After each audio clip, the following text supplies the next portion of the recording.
আমরা খুব স্পষ্টভাবে বলেছি যে আমরা এককভাবে নির্বাচনের প্রস্তুতি নিচ্ছি এবং সেক্ষেত্রে আমরা ৩০০ আসনই আমাদের লক্ষ্য। তবে যারা ফ্যাসিবাদ বিরোধী এবং গণতন্ত্র প্রতিষ্ঠার লড়াইয়ে অগ্রণী ভূমিকা পালন করেছেন, সেটা খালেদা জিয়ার কথা নাসিরউদ্দিন পাটোয়ারি বলেছেন, ওনাদের বিষয়ে আমরা ওনাদের সম্মানে হয়তো আমরা সেসব জায়গায় আমরা প্রার্থী দিব না। বাট আজকে আমরা নারায়ণগঞ্জের সিদ্ধিরগঞ্জ এসেছি গাজী সালাউদ্দিন ভাইয়ের বাসায়। গাজী সালাউদ্দিন ভাই আমাদের জুলাই গণ অভ্যুত্থানে একজন অকুতোভয়ী সৈনিক ছিলেন। গণ অভ্যুত্থানে অংশগ্রহণের সময় গুলিতে আহত হন, তার গলায় একটি স্প্লিন্টার ছিল, তার চোখ ক্ষতিগ্রস্ত হয়েছিল এবং আহত অবস্থায় গণ অভ্যুত্থানের পরে এতগুলো দিন তাকে অতিবাহিত করতে হয়েছে এবং গত ২৬শে অক্টোবর তিনি ইন্তেকাল করেন। আমরা গাজী সালাউদ্দিন ভাইয়ের এই মৃত্যুতে গভীরভাবে শোকাহত। এরকম হাজারো জুলাই গণ অভ্যুত্থানের যোদ্ধা, আহত যোদ্ধারা সারা বাংলাদেশের বিভিন্ন জায়গায় ছড়িয়ে ছিটিয়ে আছে। গণ অভ্যুত্থানের অংশগ্রহণকারী আহতদের সুচিকিৎসার দায়িত্ব এই অন্তর্বর্তী সরকারের ছিল, তারা তা সম্পূর্ণরূপে পালন করতে পারেনি বিধায় আমরা এখনও আমাদের লাশের সারি বাড়তেছে, মৃত্যুর সংখ্যা বাড়তেছে, আমাদের শহীদের সংখ্যা বাড়তেছে। আমরা গাজী সালাউদ্দিন ভাইয়ের এই মৃত্যুতে গভীরভাবে শোকাহত।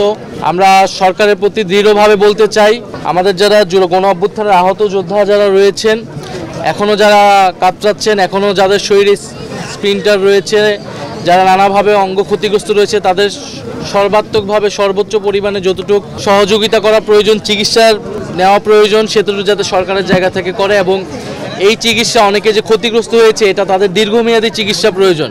হয়তো সাময়িক একটা চিকিৎসা অনেকেই পেয়েছে, কিন্তু দীর্ঘমেয়াদী এই চিকিৎসাগুলো যদি অব্যাহত না থাকে তাহলে এরকম ঘটনা কিন্তু ঘটতে থাকবে।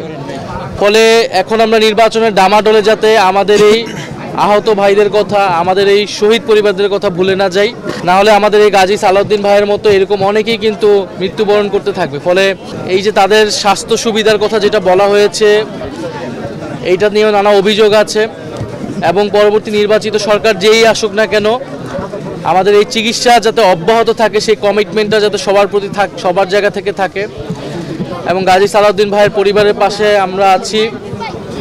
আমরা কর্তৃপক্ষের কাছেও সরকারের কাছেও আহ্বান জানাবো তাদের পরিবারের দায়িত্ব যাতে রাষ্ট্র নেয়। ওনার দুটি সন্তান রয়েছে, ওনার স্ত্রী অসুস্থ এবং গাজী সালাউদ্দিন ভাই ওনার একটা কথা আমরা শুনতে পেয়েছি যে উনি মারা যাবার কয়েকদিন আগে উনি একটা রাজনৈতিক দলের নেতাকর্মীদের দ্বারা তিনি হেনস্থার শিকার হয়েছিলেন।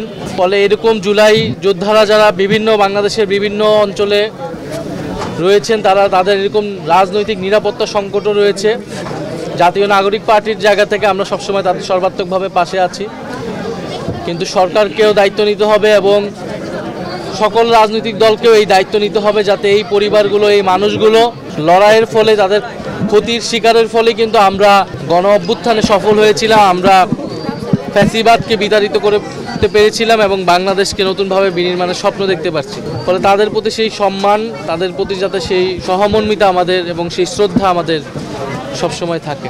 কি বুঝলেন ভাই? অনলি যেটাই চাই।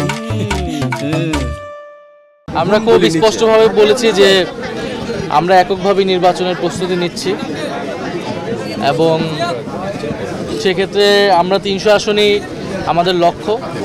তবে যারা ফ্যাসিবাদ বিরোধী এবং গণতন্ত্র প্রতিষ্ঠার লড়াইয়ে অগ্রণী ভূমিকা পালন করেছেন, সেটা খালেদা জিয়ার কথা নাসিরউদ্দিন পাটোয়ারি বলেছেন, ওনাদের বিষয়ে আমরা ওনাদের সম্মানে হয়তো আমরা সেসব জায়গায় আমরা প্রার্থী দিব না। বাট এছাড়া আমাদের সর্বাধিক আসনে আমরা আমাদের প্রার্থী শাপলাকলির জন্য আমরা প্রার্থী দিব এবং বাংলাদেশের মানুষের কাছে আমরা সেই আহ্বান জানিয়েছি। আমরা এবার বাংলাদেশের ইতিহাসে নির্বাচনী যে সংস্কৃতি, যে আমরা দেখি যাদের টাকা আছে, যারা এলাকায় গডফাদারগিরি করে, তারাই নির্বাচনে দাঁড়ায়, আমরা সেই সংস্কৃতিকে এবার চ্যালেঞ্জ করতে চাই।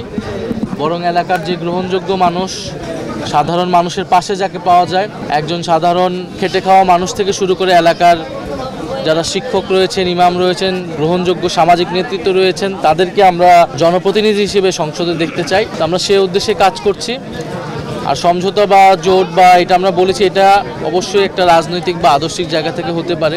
যদি সেরকম কোনো সম্ভাবনা তৈরি হয়, যেমন জুলাই সনদের বিষয়টা আছে, জুলাই সনদে এই আমাদের যে সংস্কারের দাবিগুলো আছে, এই দাবিগুলোর সাথে যদি কোনো দল ঐক্যবদ্ধ বা সংহতি প্রকাশ করে, সেক্ষেত্রে আমরা জোটের বিষয়টা হয়তো বিবেচনা করব। বাট আমরা এখন পর্যন্ত এককভাবেই আগাচ্ছি।